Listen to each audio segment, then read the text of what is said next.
मौत का मायाजाल भाग 2। बेलों के समूह ने विक्रम को ऊपर से नीचे जमीन पर ऐसे पटका जैसे धोबी पत्थर पर कपड़े को पटकता है।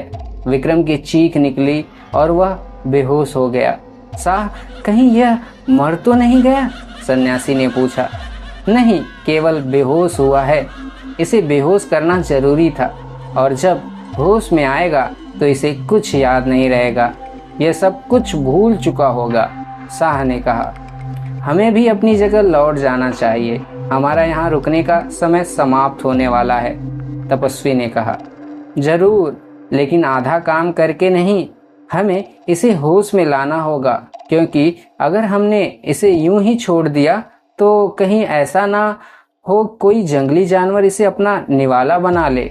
इतना कहकर शाह बाबा ने विक्रम के सर पर अपना हाथ रखा और दबे ओठों से कुछ पढ़ने लगे, और उसका परिणाम यह निकला।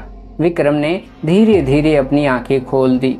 विक्रम ने आंखें खोली तो सामने खड़े शाह बाबा तपस्वी को देखकर वह धीरे धीरे करके खड़ा हो गया और बोला, आप कौन हैं?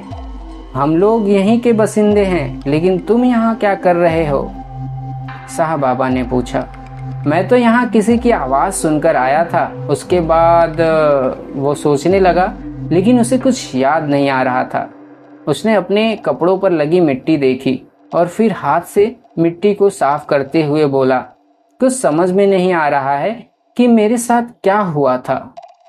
तुम्हारे साथ ऐसा कुछ नहीं हुआ जो तुम्हारे लिए परेशानी पैदा कर दे। तुम कुशल से हो। अब यह बताओ कि तुम इस घने वन में क्या कर रहे हो और कहाँ जा रहे हो? तपस्वी ने पूछा। हम तो यहाँ घूमने आए थे। रास्ते में गाड़ी खराब हो गई और मैं न जाने कैसे यहाँ पहुँच गया। विक्रम ने कहा। अकेले हो? शाह बाबा ने पूछा। नहीं, मेरा एक दोस्त है। विक्रम ने कहा। देखो, तुम यहाँ से वापस चले जाओ। यह जंगल कोई पर्यटन स्थल नहीं जो तुम यहाँ घूमने चले आए। अगर घूमने भी आना था तो दिन में आते। यह वक्त यहाँ घूमने का नहीं है। मौसम खराब होने वाला है। जितनी जल्दी हो सके यहाँ से चले जाओ। तपस्वी ने कहा।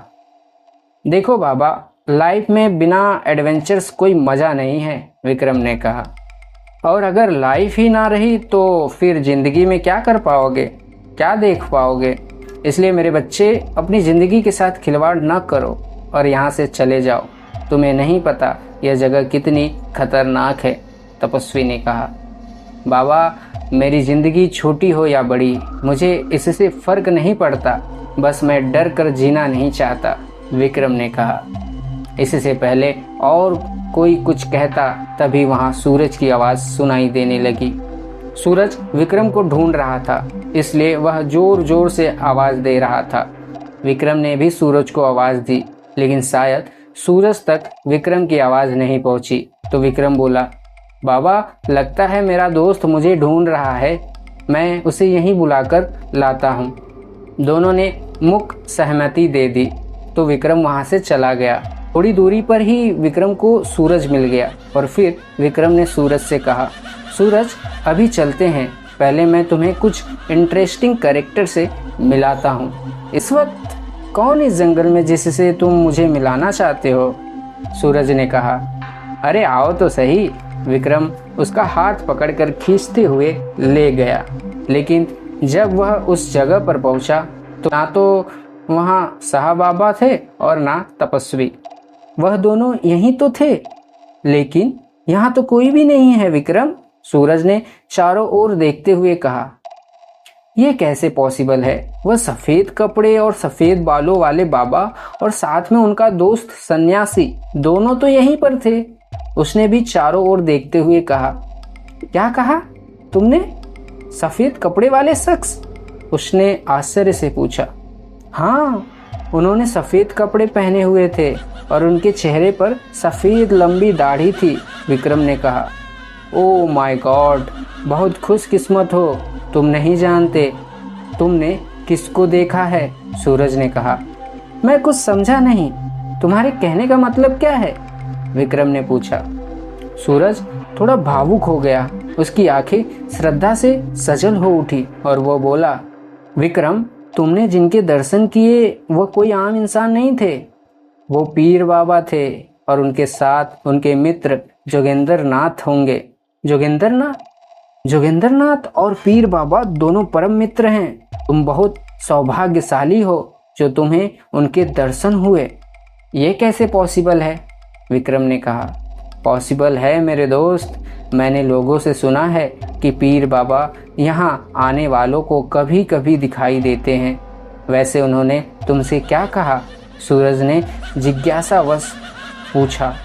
कुछ खास नहीं, बस वही बाबाओं वाले उपदेश दिया और क्या। लेकिन विक्रम बोलता बोलता चुप हो गया।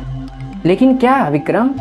सूरज ने उसके चेहरे को ध्यान से देखते हुए कहा। सूरज, यहाँ आने के बाद मेरे साथ कुछ तो हुआ था, लेकिन क्या हुआ था मुझे इसका अंदाजा नहीं लग रहा। बस कुछ धुंधला सा याद आता है। लगता है जैसे कोई सपना देखा हो। कुछ समझ में नहीं आ रहा। वह असमंजस में था। लाइफ में ऐसा बहुत बार होता है जब हमें कुछ समझ नहीं आता, और संत फकीरों की बातें तो हम आम इंसान क्या समझेंगे। सूरज ने कहा। तुम इतनी देर से इन्हीं अलौकिक शक्तियों की बात कर रहे हो, लेकिन तुम्हारी बात से मैं कंफ्यूज हूँ।